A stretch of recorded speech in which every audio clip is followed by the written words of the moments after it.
Hello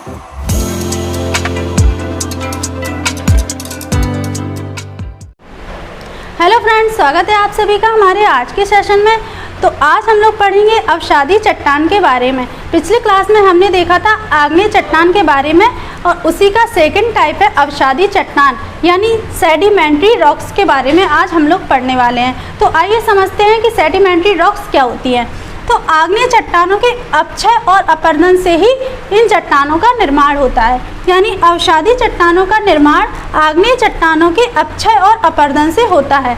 अब समझते हैं कि अपक्षय और अपरदन क्या होता है, यानी वेदरिंग और इरोजन क्या होता है। तो समझते हैं सबसे पहले अपक्षय के बारे में। अपक्षय होता है चट्टानों का टूटना फूटना, यानी अपने ही स्थान पर चट्टानें जब टूट जाती हैं तब अपक्षय की क्रिया होती है। उसी तरीके से अपरदन क्या होता है, इरोजन क्या होता है, तो स्थानांतरण, यानी चट्टानें जब अपने स्थान से एक स्थान से दूसरे स्थान पर चली जाती हैं तब अपरदन की क्रिया होती है। तो आई होप फ्रेंड्स अपक्षय और अपरदन आपको बहुत अच्छे से समझ में आ गया होगा। अब देखते हैं नेक्स्ट पॉइंट। जो अवसादी चट्टान होती है उनमें जीवाश्म उपस्थित होते हैं, यानी फॉसिल्स पाए जाते हैं, जीवों के अंश पाए जाते हैं। जबकि हमने आग्नेय चट्टान में पढ़ा था कि जीवाश्म नहीं पाए जाते हैं, जीवाश्म का अभाव होता है। इसमें अवसादी चट्टानों में जीवाश्म उपस्थित होते हैं।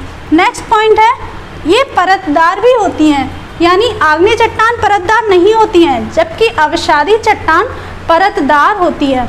नेक्स्ट पॉइंट है इनके कुछ एग्जाम्पल हैं, जैसे बलुआ पत्थर है, डोलोमाइट है, चूना पत्थर, चौक, सेल, ये सारे एग्जाम्पल हमारे अवसादी चट्टान के एग्जाम्पल हैं।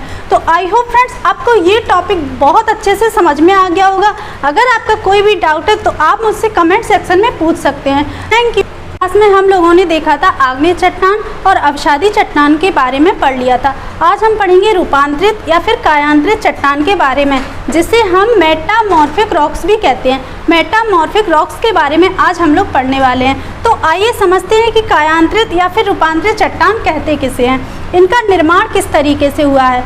तो आग्नेय तथा अवसादी चट्टानों के अधिक ताप तथा अधिक दाब पर दबे रहने से इनका निर्माण हुआ है। यानी जो आग्नेय चट्टान तथा अवसादी चट्टान है वो पृथ्वी के नीचे बहुत समय तक अधिक ताप के कारण और अधिक दाब के कारण दबे रहने से कायांतरित चट्टानों का निर्माण हुआ है। तो आइए समझते हैं नेक्स्ट पॉइंट। ये है हमारी कुछ आग्नेय चट्टानें और ये है कायांतरित चट्टानें। तो इस तरीके से हम समझते हैं कि आग्नेय चट्टानों से किस तरीके से कायांतरित चट्टानों का निर्माण हुआ है। तो हमने देखा था ये ग्रेनाइट थी जो हमारी आग्नेय चट्टान है, ग्रेनाइट का रूपांतरण हुआ है नीस चट्टानों में।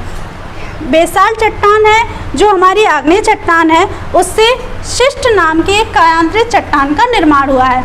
उसी तरीके से ग्रेबो, ये भी हमारी एक आग्नेय चट्टान है, ग्रेबो से सरपेंटाइन नाम की एक कायांतरित चट्टान का निर्माण हुआ है।